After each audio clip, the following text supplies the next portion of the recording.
Guys, get off social media right now. Hurry quick before Twitter and Facebook give you an uncomfortable burning sensation when you pee. Stay with me. I'll explain.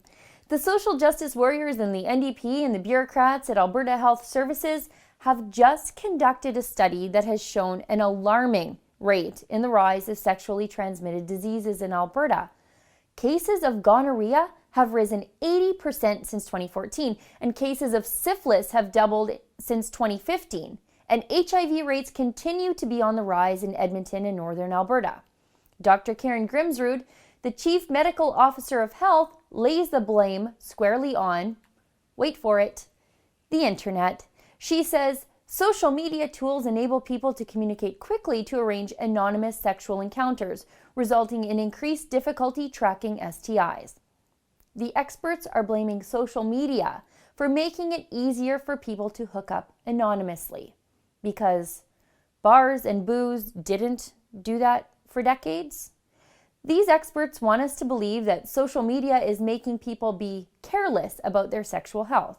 Sure, Tinder is in control of your mind. Grindr's in control of your body. Go with that, lefties. Personal responsibility be damned.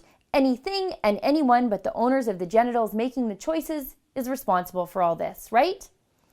Now, the bureaucrats infesting the Alberta government aren't the only people who think these crazy things. When STD rates began surging in Rhode Island last year, the experts there also blamed social media. Same thing, same story, same excuses in the UK. Tinder did it, and Grindr ate your homework. Now, this all reminds me of the 50s when the concerned trolls of the day were bleating and hand-wringing that the gyrations of Elvis's hips would drive us ladies into a carnal frenzy.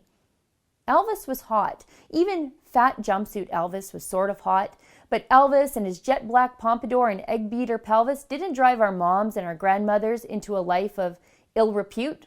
They made choices. Now, normal people know that the rise in the instances of sexually transmitted diseases has nothing to do with social media. It has everything to do with the chickens of a pervasively permissive society finally coming home to roost. This is the end result of a society that says every sexual act is okay, and having sex with anyone in any manner is perfectly fine. Do what feels good, don't judge, or you're a bigot.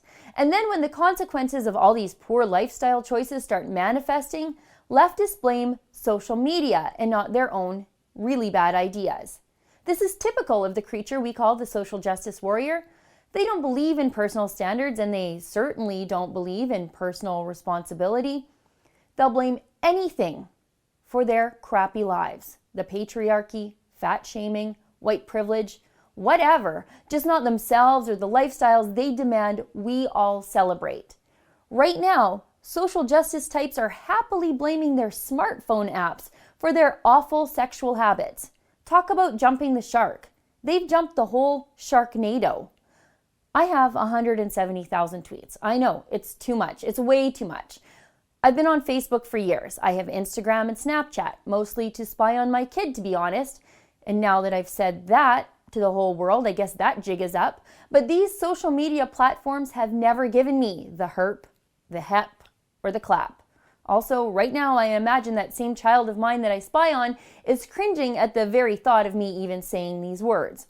But at the end of the day, catching an STD is no one's fault but the owner of the afflicted crotch.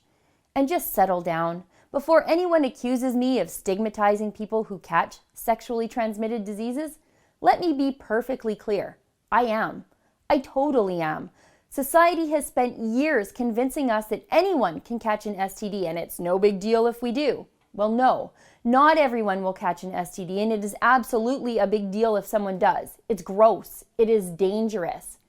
There has even been a Twitter campaign, #ShoutYourStatus, where women proudly announce their STD positive status in an attempt to destigmatize their own diseased genitals. What planet are these people on? If anything should carry around a stigma, it should be diseased genitals. Today, the rates of STI or STD contraction are at outbreak levels and continuing to rise.